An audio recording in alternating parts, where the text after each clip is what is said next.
ನಮ್ಮ ರಾಜ್ಯದ ಕೆಲ ಭ್ರಷ್ಟ ರಾಜಕಾರಣಿಗಳು ಹಣ ಹಗರಣಕ್ಕಷ್ಟೇ ಬೆಲೆ ಕೊಡೋದು, ದೇಶಕ್ಕಾಗಿ ತನ್ನದೆಲ್ಲವನ್ನ ಮುಡಿಪಾಗಿಡೋ ಯೋಧನ ತ್ಯಾಗ ಬಲಿದಾನಕ್ಕೆ ಬೆಲೆನೇ ಕೊಡಲ್ಲ ಅನ್ನೋದಕ್ಕೆ ಖಾಸಿಂ ಸಾಬೇ ಸಾಕ್ಷಿ. ಒಬ್ಬ ಬಡ ಸೈನಿಕನ ಬದುಕನ್ನು ಕ್ಷುಲ್ಲಕ ಬುದ್ಧಿ ಮತ್ತು ಸೇಡಿನ ರಾಜಕಾರಣ ಅದು ಯಾವ ರೀತಿ ಸುಟ್ಟು ಹಾಕಿತು ಅನ್ನೋದಕ್ಕೆ ಸಾಕ್ಷಿ ಸಮೇತ ವಿವರ ಕೊಡ್ತೀನಿ ಬನ್ನಿ.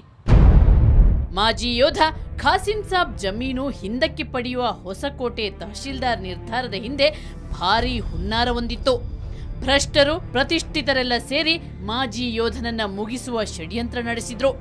ಆ ಷಡ್ಯಂತ್ರ ಏನು, ಇಲ್ಲಿ ನಡೆದ ಹುನ್ನಾರ ಏನು, ಇದರ ಹಿಂದೆ ಯಾರ ಕೈವಾಡ ಇತ್ತು ಅನ್ನೋದನ್ನೆಲ್ಲ ತಿಳಿಯಲು ನಾವು ಹೊಸಕೋಟೆಗೆ ತೆರಳಿದ್ವಿ.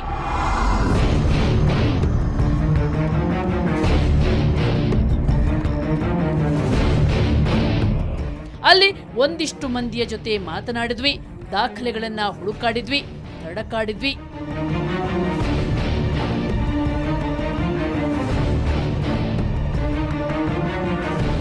ಮೊದಲಿಗೆ ನಾವು ಖಾಸಿಂ ಸಾಬ್ರು ದುಡಿಯುತ್ತಿದ್ದ ಜಮೀನು ಕಡೆ ಹೋದ್ವಿ.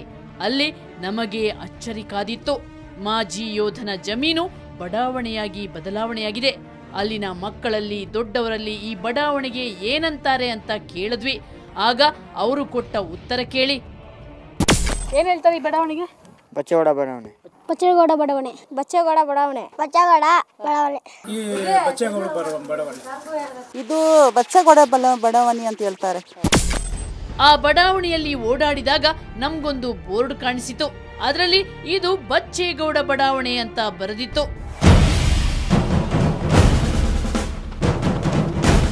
ಹೌದು, ದೇಶ ರಕ್ಷಣೆ ಮಾಡಿದ ಯೋಧನಿಗೆ ಸರ್ಕಾರ ಕೊಟ್ಟ ಜಮೀನು ಬಚ್ಚೇಗೌಡ ಬಡಾವಣೆಯಾಗಿದೆ. ಇದು ನ್ಯಾಯಾಂಗದ ಸ್ಪಷ್ಟ ನಿಂದನೆಯಲ್ಲದೆ ಮತ್ತಿನ್ನೇನು?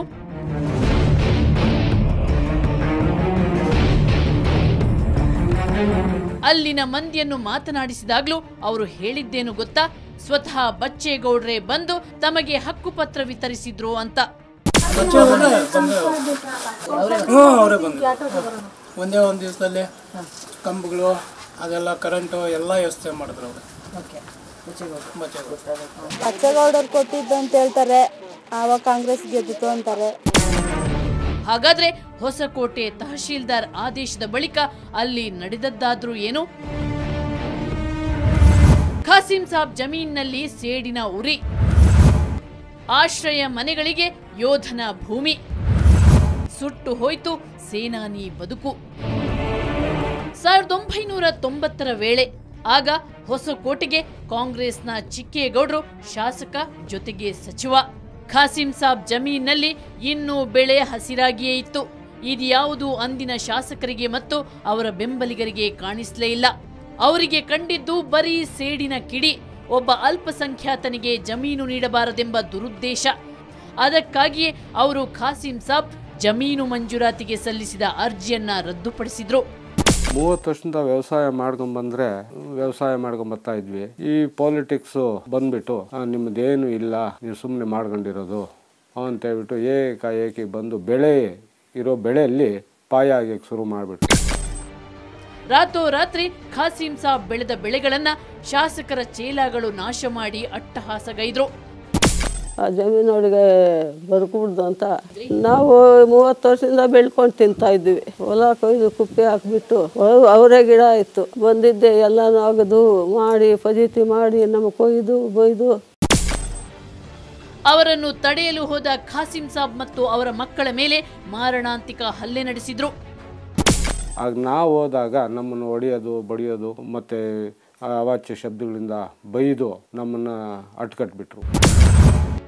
ನ್ಯಾಯಾಲಯದಿಂದ ತಡೆಯಾಜ್ಞೆ. ತಹಶೀಲ್ದಾರ್ ನಿರ್ಧಾರದಿಂದ ಜರ್ಜರಿತರಾದ ಖಾಸಿಂ ಸಾಬ್ ರಾಜ್ಯ ಉಚ್ಚ ನ್ಯಾಯಾಲಯದ ಮೊರೆ ಹೋದ್ರು.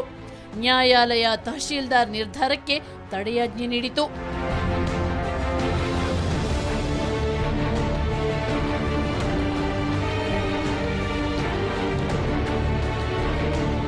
ಕರ್ನಾಟಕದ ಉಚ್ಚ ನ್ಯಾಯಾಲಯಕ್ಕೆ ನಮ್ಮ ತಂದೆಯವರು ಅರ್ಜಿ ಸಲ್ಲಿಸಿ ಈ ಥರ ನಾನು ಹಾಕ್ಕೊಂಡಿರೋ ಅರ್ಜಿನ ತಹಸೀಲ್ದಾರರು ರಾಜಕೀಯ ವ್ಯಕ್ತಿಗಳಿಂದ ಸೇರಿ ಈ ಥರ ವಜಾ ಮಾಡಿದ್ದಾರೆ, ಅಲ್ಲಿ ರೋಡ್ ಮಾಡಿಸಿ ಮನೆಗಳು ಅವು ಕಟ್ಟೋಕ್ಕೆ ಇದು ಮಾಡಿದ್ದಾರೆ ಅಂದ್ಬಿಟ್ಟಿದ್ದೆ ಒಂದು ಪಿಟಿಷನ್ ಹಾಕ್ಕೊಂಡ್ರು. ಅದು ಹಾಕಿದ್ದು ಒಂದು 3-4 ದಿವಸದಲ್ಲೇ ಸ್ಟೇ ಆರ್ಡರ್ ಸಿಕ್ಕೋಯ್ತು ನಮ್ಮ ತಂದೆಯವರಿಗೆ. ನ್ಯಾಯಾಲಯದ ನಿರ್ಧಾರಕ್ಕೆ ಈ ರಾಜಕೀಯ ಪುಡಾರಿಗಳು ಮತ್ತು ಕಂದಾಯ ಇಲಾಖೆ ಭ್ರಷ್ಟ ಅಧಿಕಾರಿಗಳು ತಲೆಬಾಗ್ತಾರೆ ಅನ್ನೋ ಖುಷಿಯಲ್ಲಿದ್ರು ಖಾಸಿಂ ಸಾಬ್. ಆದರೆ ಆ ಭ್ರಷ್ಟರು ನ್ಯಾಯಾಲಯದ ಆದೇಶಕ್ಕೂ ಕ್ಯಾರೇ ಅನ್ನಲಿಲ್ಲ. ಸ್ಟೇ ಸಿಕ್ತು. ಸ್ಟೇ ತಗೊಂಬಂದು ಎಲ್ಲ ಕಡೆ ಕೊಟ್ವಿ. DC ಗೆ, AC ಗೆ, ಪೊಲೀಸ್ ಸ್ಟೇಷನ್ಗೆ, ಕಮಿಷನರ್ಗೆ. ಅವರು ಯಾವ ಒಂದು ಆಕ್ಷನ್ನು ತಗೊಳ್ಲಿಲ್ಲ. ಬಾವಿ ಅಗಿಯಕ್ಕಂತ ಹೇಳ್ಬಿಟ್ಟು 10,000 ಕಲ್ಲು ಮಡಗಿದ್ವಿ. ಅದೇ ಕಲ್ಲನ್ನು ಪಾಯನೂ ಹಾಕ್ಕೊಂಡ್ಬಿಟ್ರು ಅವರು. ಪಾಯ ಹಾಕ್ಕೊಂಡು ರಾತ್ರೆಲ್ಲ ಕಟ್ಕೊಂಡ್ಬಿಟ್ರು. ರಾತ್ರಿ ಎಲ್ಲ ಕಟ್ಕೊಂಡ್ಬಿಟ್ರು ಅವ್ರ ಮನೆ. ರಾಜಕೀಯ ಪುಡಾರಿಗಳು ಕುಮ್ಮಕ್ಕು ನೀಡಿ ಅಲ್ಲಿ ಇಲ್ಲಿನ ಬಡವರಿಗೆ ಮನೆ ಆಸೆ ತೋರಿಸಿ ಕಾಸು ಪಡೆದು ಗುಡಿಸಲು ಹಾಕಿಸಿದ್ರು. ಆ ತಡೆಯಾಜ್ಞೆ ಬರ್ತಾನೆ ಶ್ರೀಮಂತ್ ಬಚ್ಚೇಗೌಡ್ರಿಗೆ ಈ ಥರ ನಿಮ್ಮ ವಿರುದ್ಧ ಈ ಥರ ಮಿಲಿಟರಿ ಖಾಸಿಂ ಸಾಬಿ ಇದು ಅಷ್ಟೇ ಆರ್ಡರ್ ತಂದಿದ್ದಾನೆ ಅಂದ್ಬಿಟ್ಟಿದೆ. ಅವ್ರಿಗೆ ಈ ಜನ ಏನು ಮಾಡಿಕೊಂಡ್ರು, ನಮ್ಮ ಗೌಡ್ರು ಹೇಳ್ಬಿಟ್ಟಿದ್ದಾರೆ, ಅದು ತಡೆ ಆಜ್ಞೆ ಇದ್ರೂ ಪರವಾಗಿಲ್ಲ, ಯಾವ ಆಜ್ಞೆನೂ ಇದ್ರೆ ಪರವಾಗಿಲ್ಲ. ಗೌಡ್ರು ಹೇಳಿದ್ದಾರೆ, ಮಿನಿಸ್ಟ್ರ್ ಹೇಳಿದ್ದಾರೆ, ಆ ಲೀಡ್ರ್ ಹೇಳಿದ್ದಾರೆ, ನೀವು ಮನೆ ಕಟ್ಟಿ ಅಂದ್ಬಿಟ್ಟಿದೆ. ಒಂದು ದಂಗೆ ಥರ ಶುರು ಆಯಿತು. ಕೆಲವು ಲೀಡ್ರಸು ಜನಗಳನ್ನ ಇದು ಮಾಡಿದ್ರು. ಈ ಬಗ್ಗೆ ಖಾಸಿಂ ಸಾಬ್ SP ಯಿಂದ ಹಿಡಿದು ಕಮಿಷನರ್ ಹಾಗೂ ಪೊಲೀಸ್ ಮಹಾನಿರ್ದೇಶಕರಿಗೂ ದೂರು ನೀಡಿದ್ರು. ಆದರೆ ಯಾರು ಯಾವುದೇ ಕ್ರಮ ಕೈಗೊಳ್ಳಲಿಲ್ಲ. ಸಬ್ ಇನ್ಸ್ಪೆಕ್ಟರ್ ಕೂಡ ಬಂದು ನಮ್ಮ ಏಟುಗಳು ತಿಳಿಸ್ದ. ಒಂದು ಗುಡ್ಸುಗಳು ಕಿತ್ತಾಕ್ರಿ ಅಂತ ಹೇಳ್ದ. ಗುಡ್ಸಲು ನಾವು ಕಿತ್ತಾಕಿಲ್ಲ. ಹೋಗಿ ನಾನು ನನ್ನ ಮಗನ ನಿಂತ್ಕೊಂಡಿದ್ದೆ. ಹೋಗಿದ್ದೆ, ಸಬ್ ಇನ್ಸ್ಪೆಕ್ಟ್ರ್ ಹೋಗಿದ್ದೆ, ಊರೊಳಗೆ ಹೇಳ್ಬಿಟ್ಟಿದ್ದೆ. ಎಲ್ಲ ಬಂದ್ಬಿಟ್ರು. ಬಂದು ನಮಗೂ ಇದು ನಮ್ಮ ಹುಡುಗನಿಗೂ ಇದು ಫಜಿತಿ ಮಾಡಿದ್ರು. ಬದಲಾಯಿತು ರಾಜಕೀಯ ಚಿತ್ರಣ. ಈ ವೇಳೆ ರಾಜಕೀಯ ಚಿತ್ರಣ ಬದಲಾಯಿತು. ಆಗ ಹೊಸಕೋಟೆಗೆ BN ಬಚ್ಚೇಗೌಡರು JDSನಿಂದ ಆಯ್ಕೆಯಾಗಿ ಶಾಸಕರಾದರು. ಅವರು ಕೂಡ ನ್ಯಾಯ ಅನ್ಯಾಯದ ಬಗ್ಗೆ ಚಿಂತನೆ ಮಾಡದೆ ಓಟಿನ ರಾಜಕೀಯ ಮತ್ತು ತಮ್ಮ ಬೆಂಬಲಿಗರ ಆಟಾಟೋಪಕ್ಕೆ ಸೊಪ್ಪು ಹಾಕಿದ್ರು. ಇದ್ರಾಗ ಎಷ್ಟೋ ಜನ ಸ್ವಾಮಿಲಿದ್ರು. ಸೊಣ್ಣಪ್ಪನಿದ್ದ, ಬಚ್ಚೇಗೌಡನಿದ್ದ, ಇನ್ನು ಯಾರೋ ಲಕ್ಷ್ಮಣ ಅಂತ ಅವರಿದ್ರು. ಮಾಡಿಬಿಟ್ರು. ಈ ವೇಳೆ ಕೆಲ ಮುಖಂಡರ ಕುಮ್ಮಕ್ಕಿನಿಂದ ಕ್ಷೇತ್ರಾಭಿವೃದ್ಧಿ ಅಧಿಕಾರಿಗಳು ನ್ಯಾಯಾಲಯದ ತಡೆಯಾಜ್ಞೆಯನ್ನೇ ನಿರ್ಲಕ್ಷಿಸಿ ಖಾಸಿಂ ಸಾಬ್ ಜಮೀನನ್ನ ಬಟವಾಡೆ ಮಾಡಿ ಹಕ್ಕುಪತ್ರ ವಿತರಿಸಿಯೇ ಬಿಟ್ರು. ಆದರೆ ಈ ತಡೆಯಾಜ್ಞೆ ಇರೋ ಜಮೀನಿನಲ್ಲಿ ತಹಸೀಲ್ದಾರರು ಅವರು ನಮ್ಮ ದೇವನಗುಂದಿ ಮಂಡಲ್ ಪಂಚಾಯಿತಿಯಲ್ಲಿ ಬಿಲ್ ಕಲೆಕ್ಟರ್ ಆಗಿದ್ದಂಥ ರಾಮಮೂರ್ತಿ ಮತ್ತು ಸೆಕ್ರೆಟ್ರಿ ಶ್ರೀನಿವಾಸಯ್ಯ ಅಂದ್ಬಿಟ್ಟು, ಮತ್ತು ನಮ್ಮ ಅಣಗೊಂಡಳ್ಳಿ ತಾಲೂಕಲ್ಲಿ RI ಆದಂಥ ರಾಮಕೃಷ್ಣ, 3 ಜನ ಸೇರಿ ಅವ್ರಿಗೆ ಬಡ ಜನಗಳಿಗೆ ಎತ್ತಿ ನೀವೇನು ದಿಗಿಲ್ಬೇಡ್ರಿ, ನಾವಿದ್ದೀರಿ, ನಮ್ಮ ಕಡೆ ಗೌಡ್ರಿದ್ದಾರೆ ಅಂತ ಹೇಳಿ ಅವ್ರಿಗೆ ರಾತ್ರಿ ಅಲ್ಲಿ ಗುಡ್ಸ್ಗಳು ಹಾಕ್ಸೋದು, ಮನೆಗಳು ಕಟ್ಸೋದು.